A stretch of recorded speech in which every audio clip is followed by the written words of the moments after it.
नमस्कार किसान साथियों, क्या आपकी नरमा फसल अभी लगभग 100 दिन या 100 दिन से पार हो चुकी है और आपकी फसल इस टाइम पर फूल और फूल से फल बनने की स्टेज के अंदर पहुंच चुकी है।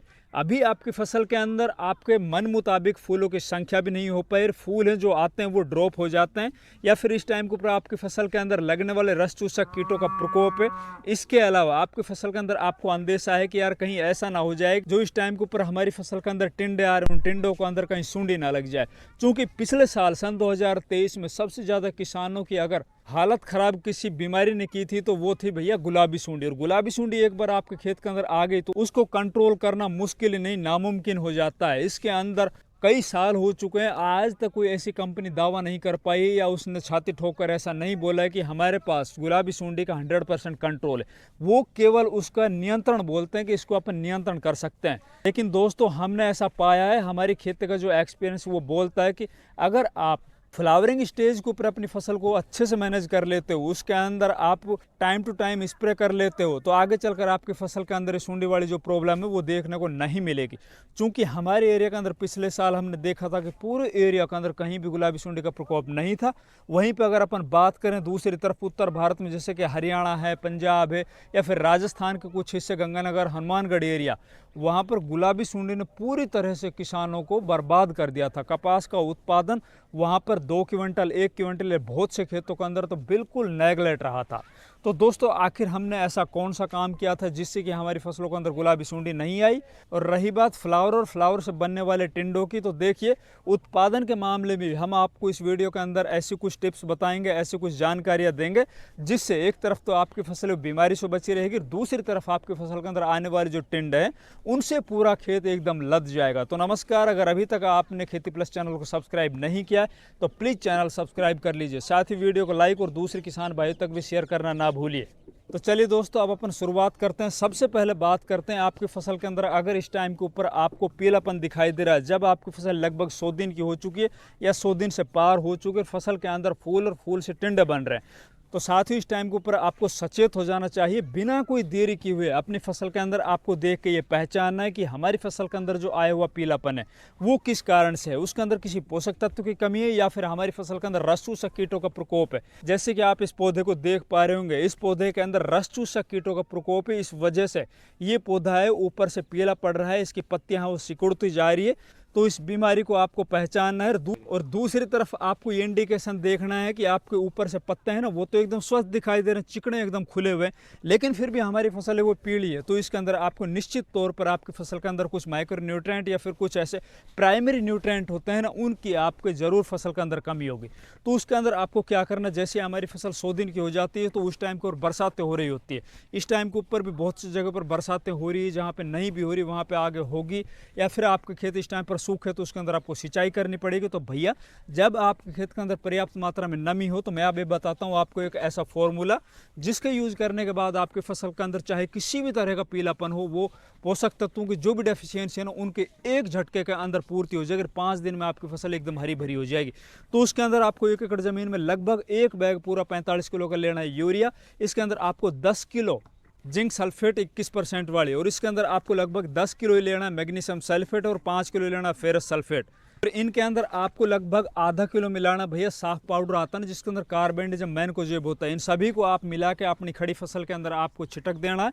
और अगर आपका खेत सूखा हुआ तो ऊपर से सिंचाई कर देनी है। अगर बरसातें हो रही है तो भैया बरसात होते वक्त आपको ये डाल देना, ताकि जो भी ये हमने पोषक तत्व दिए हैं, चाहे उसके अंदर नाइट्रोजन हो, मैग्नीशियम सल्फेट हो, जिंक हो, फेरस हो, या हमने जो इसके अंदर फफूंदनाशक दिया है साफ के रूप में, वो हमारे पौधे ले पाए, उनके जड़ों तक चला जाए। और ये अगर आप इसको अच्छे से डाल देते हो और पौधे इसको ले लेते हैं, जैसे ही आप इसको डालोगे ना, डालने के आप देखना तीसरे चौथे दिन से आपकी फसल है ना एकदम हरी भरी दिखाई देने लग जाएगी। मतलब आपकी फसल जैसे ही उस खाद को डालने के 10 दिन होंगे ना, उस टाइम तो पूरी तरह से आपका खेत है ना भैया एकदम हरा भरा हो जाएगा। इससे एक तरफ तो आपके जो आने वाले जो फूल है ना वो ड्रॉप नहीं होंगे, दूसरी तरफ फूल से जो फल बने हैं उनका साइज मोटा होगा, इंक्रीज होगा। और इसके अलावा जो आगे चलकर अपन देख रहे होते हैं ना, बहुत से खेत बरसात होने के बाद वो पूरी तरह से सूख जाते हैं, पौधे के अंदर उकटा रोग लग जाता है। तो वो भी नहीं लगेगा, क्योंकि इसके अंदर हम जो फफूंदनाशक डाला है ना वो उनकी जड़ों तक चला जाएगा। अगर किसी तरह के इस टाइम के ऊपर उनके अंदर कोई फंगस जनित बीमारी बनी होगी तो वो कंट्रोल हो जाएगी। तो पहला तो अपन को ये काम कर लेना। दूसरा काम करना है, ऊपर से हमें फोलियर स्प्रे करनी है। फोलियर स्प्रे के अंदर आपको क्या लेना, एक तो NPK 05234, जिसके अंदर नाइट्रोजन तो हमने पहले नीचे से दे दिया। अब 52% होगा भैया फॉस्फोरस। फॉस्फोरस अपन ने या तो शुरुआत में दिया था जब फसल की बुआई की थी बेसल डोज में, तो उसका काम पूरा हो चुका है। अब इस टाइम के ऊपर जब हमारी फसल लगभग 100 दिन की हो चुकी है तो अभी दोबारा से फॉस्फोरस की जरूरत पड़ेगी। तो इसकी पूर्ति के लिए जो हमने NPK 05234 दिया उसके अंदर 52% फॉस्फोरस है, वो हमारी फसल को मिल जाएगा। रही बात इसके अंदर पोटास की, पोटास की इस टाइम के ऊपर बहुत ज़्यादा इंपॉर्टेंस बढ़ जाती है और बिना पोटास के आप एक अच्छा उत्पादन सोच भी नहीं सकते हो, क्योंकि पोटास का अब इसके अंदर क्या काम होगा, जो भी हमारी ज़मीन के ऊपर पड़े हुए पोषक तत्व हैं या ऊपर से जो भी हम खाद डाल रहे हैं ना, उन खाद को, पोषक तत्वों को या कोई भी माइक्रो न्यूट्रिएंट हमने दिया है ना जो पौधों को आवश्यक है इस टाइम के ऊपर, उनको पूरे पौधे तक पहुंचाने का काम है ना, ट्रांसपोर्ट सिस्टम का काम है ना, वो पोटास करेगा। अगर पोटास की डेफिशिएंसी आपकी फसल में आ गई तो निश्चित तौर पर आप चाहे कुछ भी अपने खेत में डाल लेना भैया, वो पौधे तक पहुंच ही नहीं पाएगा, उनको पौधे अपटेक नहीं कर पाएंगे, मतलब वो ज़मीन के अंदर पड़े हुए फिक्स हो जाते हैं। तो पोटास की इस टाइम के ऊपर इंपॉर्टेंस बढ़ जाती है। तो इसके अंदर जो अपने NPK 05234 का फोलियर स्प्रे की बदौलत जो हम ये घुलनशील उर्वरक ऊपर से देते हैं, ये काम बहुत जल्दी काम करने लग जाते हैं। अगर नीचे से हम पोटास देंगे तो वो काम करेगा 15 दिन बाद। साथ ही इसके अंदर हमें मिलाना है भैया लगभग 100 से बोरोन 20% वाला। बोरोन की इंपॉर्टेंस इस टाइम के ऊपर क्या है, बोरोन एक तो पोलिनेशन के ऊपर बहुत काम करता है, जो परागण जो फूल ड्रॉप हो, मतलब जो फूल ड्रॉपिंग की समस्या उसके अंदर बहुत बड़ा कारण होता है बोरोन की डेफिशिएंसी। तो ये तो करना है आपको ऊपर से स्प्रे। अब बात कर लेते हैं, अगर आपकी फसल के अंदर इस टाइम के ऊपर कोई रस चूसक कीटों का आतंक है, मतलब आपके खेत के अंदर तेला है, व्हाइट फ्लाई मतलब सफ़ेद मच्छर है, जो बहुत ज़्यादा परेशान करती है किसानों को, और इसको कंट्रोल करना मुश्किल ही नहीं नामुमकिन हो जाता है। फसल के अंदर इस टाइम के ऊपर आपको ऐसा लग रहा है कि यार कहीं हमारे टिंडों के अंदर गुलाबी सूंडी ना पहुंच जाए, क्योंकि गुलाबी सूंडी जन्म लेने का भी यही टाइम होता है जब आप देखो अपने खेत के आसपास में यार तितलियां डोल रही है, तो समझ लेना भैया गुलाबी सूंडी का प्रकोप अब हमारे खेत के अंदर होने वाला है। तो कोई एक स्प्रे करनी है। अब स्प्रे मैं आपको 2 तरह की बताऊंगा।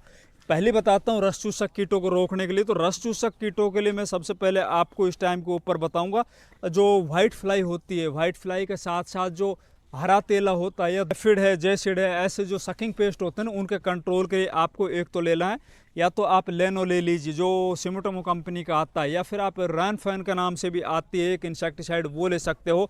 इसके अलावा आप उलाला ले सकते हो, पेगासस ले सकते हो, पोलो ले सकते हो। इसके अंदर डाइफेनथ्यूरान आता है। इनमें से आप कोई भी एक इंसेक्टिसाइड ले लीजिए, ये तो काम करेगा व्हाइट फ्लाई के ऊपर और जो भी सकिंग पेस्ट है उनको कंट्रोल करने में। दूसरा इसके साथ आप ले सकते हो भैया इल्ली को ख़त्म करने के लिए, या फिर जो गुलाबी सूंडी है उसको कंट्रोल करने के लिए कुछ मैं आपको टेक्निकल बताता हूँ। जैसे कि आप डेनिटोल ले सकते हो, इसके अलावा आप एम्प्लीगो ले सकते हो, इमामेक्टिन बेंजोएट ले सकते हो, या फिर आप डेलीगेट ले सकते हो। इनमें से आप कोई एक इंसेक्टिसाइड ले लीजिए, तो दोनों तरह के जो इंसेक्ट हैं आपके खेत के अंदर, चाहे वो सकिंग पेस्ट हो चाहे चेविंग पेस्ट हो, उन दोनों का कंट्रोल आपको मिल जाएगा। तो भैया ये काम आप अपनी 100 दिन की अवस्था के ऊपर या 100 दिन के बाद की अवस्था के ऊपर अपनी खड़ी कपास की फसल में कर लीजिए। निश्चित तौर पर आपकी फसल एक तरफ तो जहाँ बीमारियों से बची रहेगी, हरी भरी रहेगी, पौधा हेल्दी, स्वस्थ और मजबूत रहेगा, वहीं पे दूसरी तरफ आपकी फसल में आने वाले फूल और फूल से बनने वाले जो टिंड हैं उनकी संख्या देख के आप अचंभित रह जाओगे। पौधे पूरी तरह से एकदम लदपद हो जाएंगे। अगर हमारी वीडियो अच्छी लगे वीडियो को लाइक कीजिए, ज़्यादा से ज़्यादा वीडियो को दूसरे किसान भाइयों तक शेयर कीजिए, और चैनल सब्सक्राइब नहीं किया तो प्लीज़ चैनल सब्सक्राइब कर लीजिए।